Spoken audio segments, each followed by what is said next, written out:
여러분, 오늘 창세기 3장은 우리가 너무나 잘 아는 내용이에요. 인간이 낙원을 상실하고 쫓겨나는 그런 장면입니다. 이걸 주제로 단테는 신곡을 썼고 밀턴은 신락원을 썼습니다. 단테는 캐톨릭 시각으로 이것을 봤고, 밀턴은 개신교, 청교도의 시각으로 이것을 보았습니다. 여러분, 왜 인간이 그 좋은 낙원에서 쫓겨나게 되었을까요? 성경 전체를 종합해 보면 크게 세 가지가 없었기 때문임을 발견하게 됩니다. 첫 번째, 감사가 없었습니다. 제가 마스크를 써서 발음이 좀 잘 정확하게 전달이 안 될 수도 있습니다. 감사가 없었습니다. 뭐가 없었다고요? 감사가 없었습니다. 여러분, 에덴이라고 하는 말 자체가 아주 이상적인 환경입니다. 부족할 게 없습니다. 그 말 자체가 기쁨, 행복이라는 뜻입니다. 그리고 하나님은 거기다가 외롭지 않도록 돕는 배필까지 만들어 주셨잖아요. 그리고 동산 중앙에 그거 먹으면 영원히 죽지 않는 생명나무까지 놓으시고, 사람이 자유롭게 그 열매를 따먹을 수 있도록 배려해 주셨습니다. 정말 이 이상 더 좋을 수가 없었습니다. 영어식으로 표현하면 couldn't be better. 그런데 이런 환경 속에서도 아담과 하와에게 아무리 눈을 씻고 찾아봐도 이상하리만치 보이지 않는 것이 하나 있는데, 바로 감사가 없었습니다. 감사가 없으니까 자연히 찬양도 없었습니다. 사실 이 정도 상황이 되면 정말 감사만 하기에도 인생이 짧을 텐데, 감사는커녕 오히려 사단의 영향을 받아서 하나님이 금지하신 그 단 한 가지에 대한 섭섭한 감정을 갖고 있었습니다. 두 번째, 회개가 없었습니다. 뭐가 없었다고요? 회개가 없었어요. 하나님의 말씀에 불순종했죠. 사실 하나님의 말씀을 더 따라야 할 텐데 뱀의 말에 더 기울어졌습니다. 먹지 말라 한 선악과를 따먹은 것입니다. 여러분, 사람은 누구나 이렇게 실수할 수 있습니다. 우리도 죄를 범할 수 있습니다. 문제는 그 다음입니다. 아담과 하와는 범죄한 후에 그 죄에 대해서 책임을 지려고 하지 않았습니다. 오히려 타인에게 전가시키고 있습니다.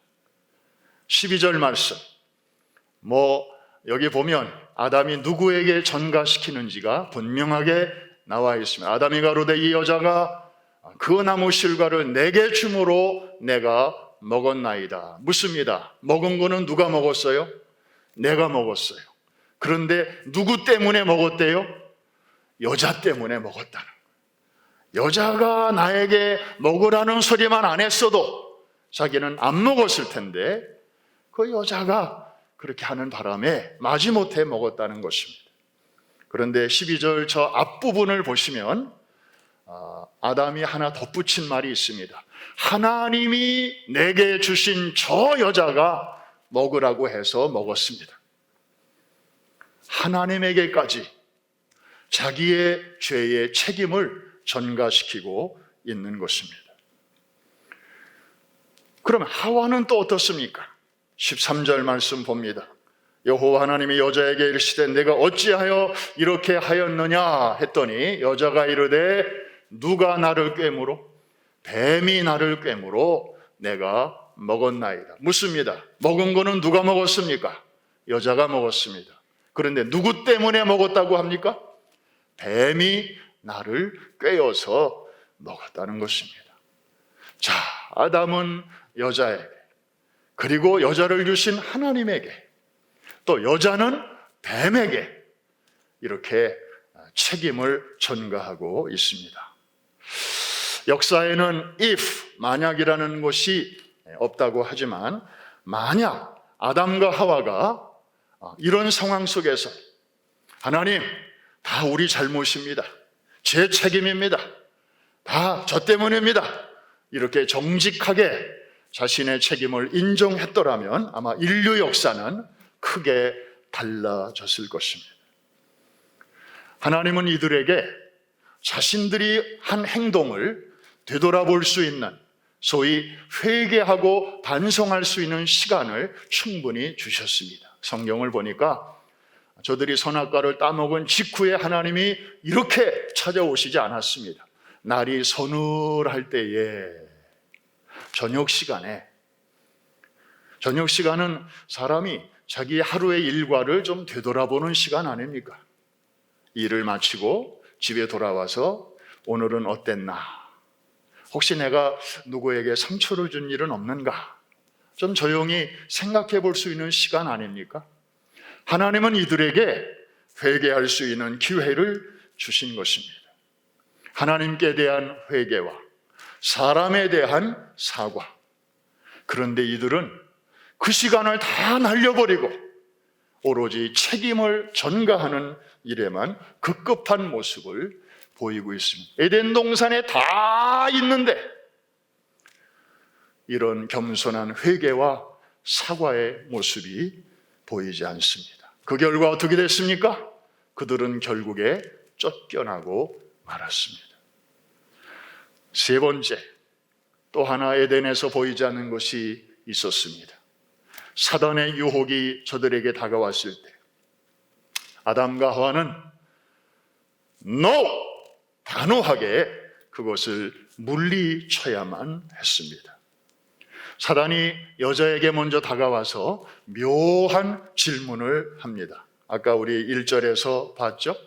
하나님이 참으로 너희에게 동산 모든 나무의 열매를 먹지 말라 하시더냐? 이렇게 묻습니다. 하나님의 사랑을 의심하게 만드는 질문입니다. 여러분, 저 의문 부호를 자세히 보시면 뭐 좀 닮지 않았습니까? 이 퀘스천 마크를 보시면 꼭 낚싯집에 가면 낚싯바늘을 닮았습니다. 뱀이 이렇게 의문형으로 여자에게 막 물으면서 하나님의 사랑을 의심하게 만들었을 때 사람은 그것을 덥석 물게 되는 것입니다. 자, 4절, 5절을 보니까 뱀이 아주 이제는 노골적으로 거짓말을 하기 시작합니다. 여자에게 말합니다. 너희가 결코 죽지 아니하리라. 이런 걸 가리켜서 그냥 거짓말이 아니고 새빨간 거짓말이라고 하는 것입니다. 창세기 2장에 보면 하나님께서 분명하게 말씀하셨어요. 선악을 알게 하는 나무의 실과는 먹지 말라. 네가 이것을 먹는 날에는 한번 따라합시다. 정녕 죽으리라. 이거는 100% 죽는다 이 말입니다. 죽을 수도 있고 아닐 수도 있다 그런 말이 아니고 정녕 죽으리라. 하나님께서 바로 직전에 말씀하신 바가 있는데 사단은 그것을 정면으로 뒤집어서 결코 죽지 아니하리라. 자, 이렇게 선명하게 흙과 백이 눈앞에 보이는데 하나님의 말씀은 정녕 죽으리라. 그리고 사탄은 결코 죽지 아니하리라. 이건 뭐 어린애들도 뭐가 옳은지 판단이 쉬운 상황인데, 그렇다면 이런 상황 속에서는 하나님의 말씀에는 예스를 해야 하고 사단의 말 앞에는 NO라고 분명하게 말을 해야 하는 거 아닙니까? 그런데 아담과 하와에게는 NO가 없었어요. 만일에 아담이 한국 사람이었다면 인류의 역사가 크게 달라졌을 것이다. 왜 그랬을까? 뱀이 여자에게 다가왔을 때 하와 아줌마가 한국 사람이었다면 당장에 그 뱀을 생포해서 자기 남편을 위해서 뱀탕을 끓여 드렸을 것이다. 몸보신하라고. 그리고 설령 하와가 뱀의 미혹에 넘어갔다 하더라도 아담은 절대로 넘어가지 않았을 것이다. 왜냐? 여러분, 한국 남자가 어디 여자 말 듣는 사람 봤습니까? 요즘 젊은 사람들은 여자 말 잘 들어요. 그런데 우리 옛날 한국 남자들은요, 절대 안 듣습니다. 뭐 암탉이 어쩌고 저쩌고 하면서 안 듣습니다. 결국에 에덴 동산은 다 있었지만 감사가 빠졌고, 잘못했을 때 잘못을 인정하고 뉘우치고 또 용서를 구하는 회개가 빠졌고, 그리고 사단의 유혹이 가까이 다가올 때 과감하게 NO! 할 줄 아는 용기와 결기가 없었습니다. 결국에 그들은 이 좋은 에덴의 축복을 상실하고 실낙원, 쫓겨나게 된 것입니다. 여러분, 다시 오늘을 살아가는 우리의 관심은 오래전에 에덴 동산에서 있었던 그 일이 사실 아니죠. 사실 우리는 이제 매일 아침마다 눈을 뜨면 오늘 하루를 어떻게 헤쳐나가야 하는가, 우리 애들은, 또 우리 비즈니스는, 그리고 우리 교회의 정말 414 선교는 앞으로 금년에 우리가 어떤 식으로 또 잘 꾸려가야 할 것인가, 뭐 이런저런 실제적인 문제의식이 우리에게 많이 있습니다. 정말 주변을 돌아보면 우리의 환경은 전에 비해서 너무너무 열악합니다. 그렇죠? 예.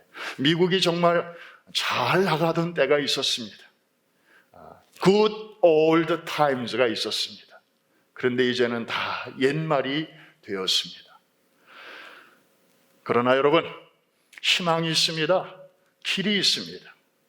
우리가 어떤 상황에 있다 할지라도 거기를 에덴으로 살 수 있는 놀라운 솔루션을 하나님은 오늘 창세기 3장을 통해서 오늘 우리에게 말씀해 주고 있습니다. 그러니까 이 3장은 태고적 얘기로만 생각하면 나와 아무 상관이 없어요. 그러나 그 속에서 아담과 하와는 지금 우리 옆에 없지만 그들을 다루셨던 하나님은 지금도 우리의 예배 가운데 계시는 줄로 믿습니다. 여러분의 삶 가운데 이번 하루, 이번 한 주간에도 함께 하시는 줄로 믿습니다. 그러니까 그 하나님께서 우리 인생들을 어떻게 다루시는가를 알면, 또 어떻게 하면 잃어버린 에덴을 우리가 회복할 수 있는가, 그 원리를 알면 여러분은 창세기 3장에서 놀라운 하나님의 음성을 듣게 되는 것입니다. 할렐루야. 자, 그 하나님의 솔루션은 아까 말씀드린 그 문제를 거꾸로 뒤집으면 솔루션이 나옵니다. 다시 말해서 광야같이 척박한 세상 속에서도 에덴의 행복을 누릴 수 있는 비결이 적어도 3가지가 있다는 것입니다. 한번 따라해 주시기 바랍니다. 문제 속에 해답이 있다. 우리 원로 목사님 설교집 제목 중에 하나입니다. 한 번 더. 문제 속에 해답이 있다. 정말 그래요. 첫 번째, 정말 광야를 에덴으로 만드는 첫 번째 비결은 무엇일까요? 여러분 아까 다 들으셨어요. 솔루션을. 첫 번째가 뭐냐면은 감사입니다. 감사. 사람이 살아가는데 필요한 능력을 말할 때 IQ가 좋아야 된다. 이 머리가 있어야 되고 지력이 있어야 그래도 머리가 될지언정 꼬리가 되지 않는다. 그런 얘기 참 어려서부터 많이 들었잖아요. 그래서 우리 부모님들은 그냥 애들을, 집은 참 경제적으로 쪼들려도 애들은 학교에 꼭 보내셨어요. 근데 그 다음에 조금 지나니까 이제 EQ가 있어야 된다. 사람이 그냥 자기만 똑똑하다고 그러고 잘난 척하면 상대방하고 잘 어울려서 살지를 못하니까 서로 이렇게 공감하고 또 같이 느낄 수 있는 소위 EQ, 좀 정서적인 그런 게 좀 또 있어야 더불어 잘 살아갈 수 있다. 그런 얘기를 많이 하는데, 이것과 함께 우리에게 필요한 것이 또 하나 있다면 그것은 감사지수라는 것입니다. Thanksgiving Quotient, 줄여서 TQ라고 말할 수 있습니다. 여러분의 감사지수는 어느 정도 되시는지 혹시 알고 계십니까? IQ는 대충 알고 계시죠? 옛날에 학교 다닐 때 이렇게 해가지고 알고는 계시는데 이 감사지수는 별로 여러분들이 잘 모르실 거예요. 제가 만난 사람 중에 좀 상당한 수준이다라고 생각되는 분의 이야기 하나 소개합니다. 제가 아틀란타에 내려가서 목회하던 때의 일입니다. 안수 집사님 한 분이 토요일 날 이제 가게 문을 닫고 교회로 오셨어요. 다음 날이 주일이기 때문에 또 이제 예배 준비를 위해서 오셨어요. 그런데 주차장에서 강도를 만난 거예요. 권총 강도를 만났어요. 말로만 듣다. 해는 져서 어둑어둑한데 주차장은 넓은데 차도 몇 대 없고 차에서 내리는 순간 복면을 쓴 강도가 확 달라오더니 지갑 내놔라. 그래서 지갑 줬고 그 다음에 가게에서 나올 때 이렇게 어깨에다 매는 또 이만한 가방이 하나 있는데 그 가방 내놔라. 그래서 가방 뺏겼어요.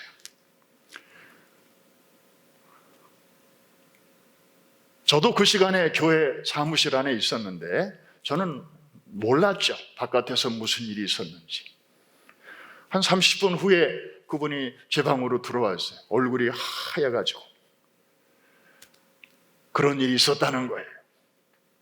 그래서 얼마나 놀라셨어요. 그래. 어디 뭐 다친 데는 없나요? 뭐 이제 몇 가지 물었더니 본인도 애써 이제 가슴을 쓸어내리면서 이제 조금 안정이 되는가 싶더니 이런 말을 합니다. 목사님, 그래도 참 감사해요. 그래서 아니 뭐가 감사하냐고 그랬더니 전에는 이런 일이 한 번도 없어서 감사하고요. 그 다음에 오늘 사실 토요일이라 주일은 문을 안 여니까 그 주말 매상을 보통 이제 주말 가방에다가 담아가지고 오는데 오늘은 이상하게 그러고 싶지 않더라는 거예요. 그래서 큰 돈은 가게 안에 있는 금고에다가 잘 놓고 그냥 작은 돈만 가지고 나왔다는 거예요. 이 큰 가방은 도시락, 점심을 싸갖고 다니는 가방이에요. 근데 이 강도는 거기에 돈이 잔뜩 있는 줄로 알고 가게에서부터 쫓아온 거예요. 그래서 달라는 대로 다 줬는데 빈 도시락만 가져간 거예요. 그래서 뭐 신분증이니 뭐니 그런 것 때문에 혹시나 강도가 나중에라도 자기 집을 찾아올까 하는 걱정은 있지만 잃어버린 물건은 그렇게 많지 않다는 거예요. 그런데 세 번째로 감사하다고 한 말이 제 마음을 때렸습니다. 이런 일을 이 주차장에서 당한 게 우리 교회에 온 지 얼마 안 되는 교인이 이런 일을 당했으면 얼마나 마음의 상처가 컸겠습니까? 다른 데도 아니고 교회에서. 뭐 토요일 날 교회에 오는 목적이 뭐 다른 목적이 있겠습니까? 기도하러 오든지 아니면 내일 주일 예배 준비하러 오든지 다 이렇게 성스러운 목적으로 오는 걸 텐데 그 초신자나 온 지 얼마 안 되는 사람들이 이런 일을 당하면 얼마나 충격적이겠습니까? 그런데 그래도 교회를 오래 섬긴 자기여서 감사하더라. 그런 얘기를 제가 들을 때 이분은 정말 다른 건 몰라도 감사 지수가 굉장히 수준이 높은 분이로구나. 그런 생각을 하게 되었습니다. 사랑하는 성도 여러분, 여러분은 지금 어느 수준이십니까? 한번 스스로 한번 점검해 보시기를 바랍니다. 평안한 때는 잘 드러나지 않아요. 막상 그런 일에 딱 부딪혀 봐야 이제 그 사람의 진면목이 그대로 적나라하게 나오는 것입니다. 사랑하는 성도 여러분, 이렇게 한번 감사할 수 있겠습니까? 비록 새해 들어서도 코로나 사태가 만만치 않지만 그래도 우리가 이렇게 신앙의 자유가 있어서 성전에서 혹은 가정에서 온라인으로 혹은 오프라인으로라도 예배드릴 수 있는 게 감사합니다. 공감이 되시는 분들만 크게 아멘. 게다가 요즘은 관심이 백신입니다. 미국은 물론 전 세계적으로 백신이 이제 보급되고 있는데, 이 백신이 보급되기 시작한 것 생각하면 생각할수록 감사할 수 있기를 바랍니다. 여러분, 정말 이거 얼마나 감사한지 몰라요. 사실 온라인상으로 여기에 대해서 좀 걱정하는 그런 분들도 없지 않습니다. 어떤 분들은 이게 666이고 결국에는 베리칩으로 연결되는 거기 때문에 맞으면 절대 안 된다, 또 이렇게 강력하게 또 주장하는 분들도 있습니다. 거기에 대해서 우리 프라미스 교회의 입장을 우리 성도들이 혼란하지 않도록 SNS를 통해서 며칠 전에 다 알려드린 바가 있습니다. 여러분, 코로나 사태의 본질은 영적 전쟁이 아니고 질병과의 전쟁입니다. 바이러스, 병균과의 전쟁입니다. 그래서 우리가 매주일 이렇게 마스크를 쓰고, 설교자도 마스크를 쓰고, 그리고 거리를 이렇게 안전거리를 유지하면서 지금까지 거의 1년 가까이 예배를 드려오는 거 아니겠습니까? 이게 처음부터 무슨 바이러스와의 전쟁이 아니고 영적 전쟁이다, 우리 모두가 그렇게 생각했다면 마스크 이거 뭐하러 씁니까? 성령님이 우리와 함께 하시고 하나님이 우리 편에 계신데 마스크 따위 다 벗어 던지고 뭐 이렇게 거리 유지하면서 예배 드릴 일이 뭐가 있습니까? 다 촘촘히 앉아서 그냥 믿는 사람들은 군대 같으니 그러면서 막 승전가를 부르면서 예배를 드렸어야 할 것입니다. 그러나 그것이 아니기 때문에 우리가 이 여러 가지 규정을 준수하면서 여기까지 왔습니다. 백신도 마찬가지입니다. 영적인 차원이 아니라 의학적인 차원으로 이해하시고 안심하고 또 차례가 되면 백신 접종을 받으시기를 바랍니다.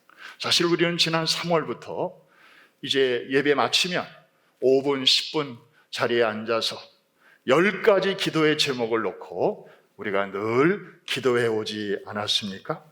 그 중에 첫 번째 기도 제목이 뭐였습니까? 어서 속히 백신과 치료제가 개발이 되어서 우리가 일상으로 돌아갈 수 있게 해달라고. 아마 오늘도 예배 마치면 그 기도 제목이 여기 뜰 것인데, 저는 그 첫 번째 기도 제목 아마 여러분들도 거의 다 암송할 정도가 되셨을 것입니다. 그런데 드디어 그 소식이 오게 된 것입니다. 여러분 기도의 응답이기도 한 것입니다. 물론 이러한 백신과 치료제가 참 순수하게 죽어가는 사람을 살릴 수 있는 그런 의약품인데, 이것이 정치적으로나 혹은 영적으로 악용될 가능성도 왜 없겠습니까? 그런 것에 대해서는 우리가 크리스찬으로서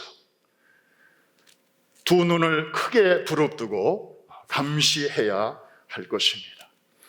그래서 여러분, 에덴 동산은 이렇게 모든 것을 완벽하게 갖춘 그런 환경이었지만 감사가 거기 빠지니까 문제가 생겼습니다. 결국에는 있는 것도 다 놓치고 빼앗기고, 마치 자기 집인데도 문이 안에서 잠겨가지고 들어가지 못하고 추운 데서 발을 동동 구르는 집안 식구들처럼 이렇게 쫓겨나고 만 것입니다. 사랑하는 성도 여러분, 우리와 우리의 자녀들이 설령 IQ나 EQ나 그런 세상 살아가는 어떤 지혜면에서는 조금 처진다 할지라도, 그래서도 안 되겠지만 설령 혹시 조금 미흡하다 할지라도 감사 지수에서는 결코 누구에게도 지지 않는 우등생들이 되시기를 주의 이름으로 축원합니다. 여러분들의 목장에서 아이고 그 집사님은 감사의 챔피언이야, 저분은 어떤 상황에서도 오뚜기처럼 그저 감사가 먼저 나와, 이렇게 인정받는 귀한 감사의 우등생들이 되시기를 주의 이름으로 축원합니다. 이게 바로 오늘과 같은 코로나 시대 속에서도 여러분의 가정을, 여러분의 일터를, 여러분의 삶의 자리를 에덴으로 누리는 첫 번째 비결인 것입니다. 두 번째로는 sorry, 미안합니다, 죄송합니다. 하나님께는 회개로, 또 가까운 사람들에게는 사과로. 그 표현이 바로 sorry죠. 이거를 잘 하면 광야가 에덴이 됩니다. 여러분, 이런 얘기가 있습니다. 이웃에 사는 두 집이 있었습니다. 한 집은 매일같이 싸우는 소리가 나고요, 다른 한 집은 매일같이 웃음소리가 그치지 않습니다. 그래서 이 집 남자가 이 집 남자에게 그 비결이 뭐냐고 물어봤습니다. 그거 간단합니다. 우리 집에 사는 사람들은 다 나쁜 사람들만 모여 살다 보니 우리는 이렇게 행복합니다. 그래서 이게 무슨 말씀이냐고 그랬더니 이 사람이 이제 설명을 하는 것입니다. 가령 내가 방 한가운데 놓여있는 물그릇을 지나가다가 실수로 발로 쳐가지고 물이 바닥에 엎질러졌다고 하십시다. 그러면 아내는 그걸 보면서 이렇게 말한다는 거예요. 어머 여보 미안해요, 내가 그거를 좀 다른 데다 잘 넣어야 되는데 방 한가운데다가 놔가지고 그게 그렇게 됐네요, 미안해요. 그럼 그 말을 들은 남편은 아니야, 내가 쳤는데, 내가 부주의해서 그래, 다 내 탓이야, 이렇게 말을 한다는 것입니다. 그러면 그 한 집에 모시고 사는 어머니는 또 그 광경을 보면서 이렇게 말한다는 거예요. 아니야, 나이살 먹은 내가, 하루 종일 집에만 있는 내가 그거를 좀 미리 잘 치워야 되는데 내가 그걸 못해서 그래서 일어난 일이야, 내 탓이야 라고 다 나쁜 사람들만 모여 살기 때문에 더 이상 싸울 일이 없다는 거예요. 싸움을 걸어도 싸움이 이게 이루어지지를 않는다는 것입니다.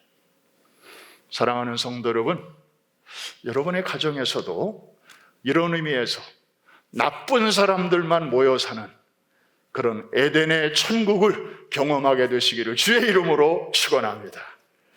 여러분, 다윗은 참 훌륭한 왕이었습니다. 어려서부터 참 하나님의 사랑을 받는 하나님의 사람이었습니다. 하지만 그에게도 실수와 허물은 있었습니다. 자주 하지는 않았지만 한 번 실수했다 하면 대형 사고를 치는 그런 스타일이었습니다.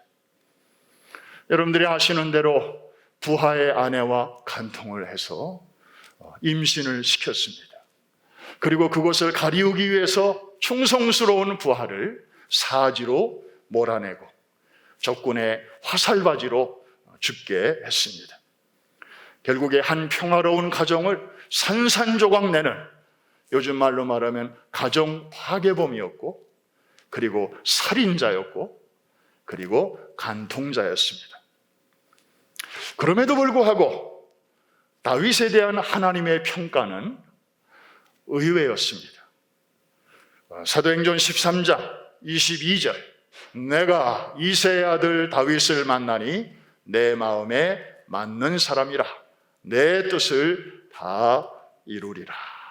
도대체 이유는 뭘까요? 하나님이 그냥 눈 감아 주신 걸까요? No. 하나님은 사랑의 하나님이시지만 동시에 정의로우시고 공의로우신 분이십니다. 그런데도 왜 하나님은 다윗에게 저런 관대함을 베푸시는 걸까요? 그 이유는 이것입니다. 그가 사고를 쳤을 때, 잘못했을 때, 실수했을 때 다윗이 한 가지 잘한 거 있었습니다. 쏘리를 잘했습니다. 여자는 보통 한 달이 지나면 임신 여부를 알 수 있습니다. 그리고 10달이 지나서 그 아이를 출산합니다. 다윗이 그랬습니다. 그런데 보니까 그 아이를 낳은 직후에 나단이라는 선지자가 다윗에게 찾아옵니다. 하나님이 보내신 거죠. 그 나단이 전하는 그 메시지를 듣고 다윗은 그제서야 자신의 잘못을 깨닫고 사람 앞에서와 하나님 앞에서 그 죄를 회개하기 시작합니다. 여러분, 이거 잘 생각하셔야 됩니다. 다윗이 범죄한 직후에 깨닫고 회개했다. 많은 분들이 그렇게 생각하는데요. 첫애를 그 간통을 통해서 낳은 아이가 출생한 이후에 다윗은 회개했습니다. 그러니까 이 부정한 삶을 9개월 내지 10개월 동안 살면서도 회개하지 않았다는 것입니다. 최소 그런 시간이 걸렸다는 것입니다. 그때까지 다윗은 자신의 죄를 숨기고 있었습니다.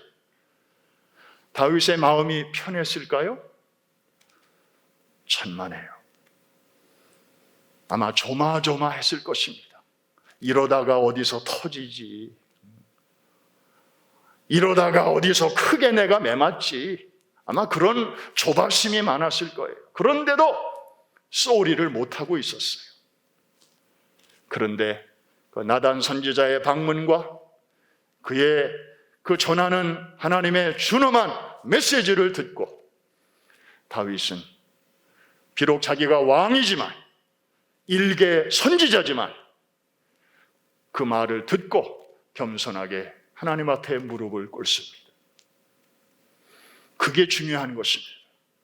늦게나마 진심으로 자신의 허물을 깨닫고 참회의 자리로 나아왔다고 하는 것, 이걸 하나님께서는 기쁘게 받으신 것입니다.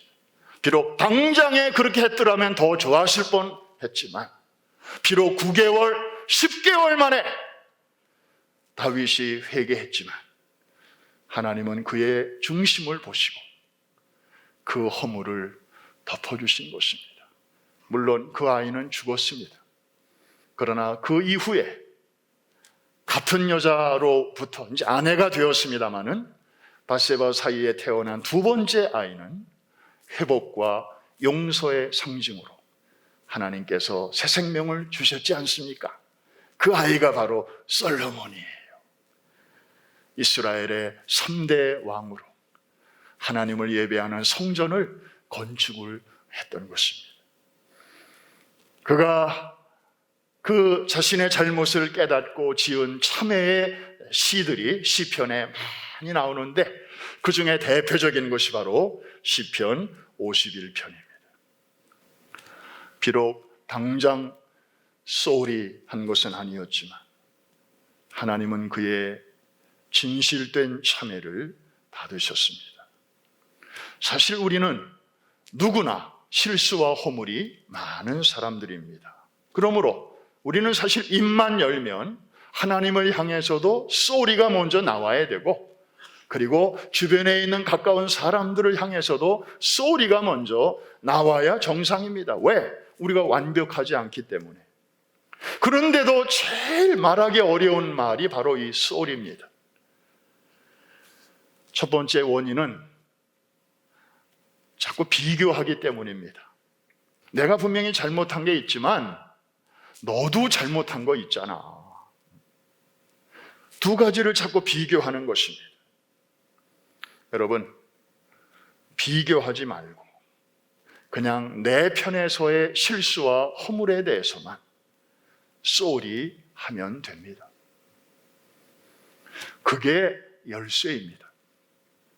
내가 먼저 쏘리 하고 나가면 상대방도 그래, 나도 뭐 잘한 건 없지, 그러면서 자신을 돌아보게 됩니다. 서로의 마음이 부드러워지면서 그동안에 꽁꽁 묶여 있었던 매듭이 부드럽게 풀려나가기 시작합니다. 쏘리가 없고 모든 것이 있을 때는 에덴이 아니었습니다. 그러나 비록 아무것도 없는 광야라 할지라도 거기에 하나님을 향한 쏘리와 사람을 향한 쏘리가 살아 움직일 때는 그 광야 속에서도 에덴의 삶을 살아갈 수 있습니다. 여러분의 가정이 그렇게 되기를 주의 이름으로 축복합니다. 마지막 세 번째로는 사탄이 다가올 때 과감하게 NO 할 수 있어야 여러분의 그 삶의 현장이 진정한 에덴이 될 수 있습니다. 사단이 사람을 유혹할 때 즐겨 쓰는 네 마디 말이 있습니다. 첫째로는 이 정도는 괜찮아. 이 정도는 괜찮잖아. 여러분, 큰 물고기 낚시할 때 미끼 봤습니까?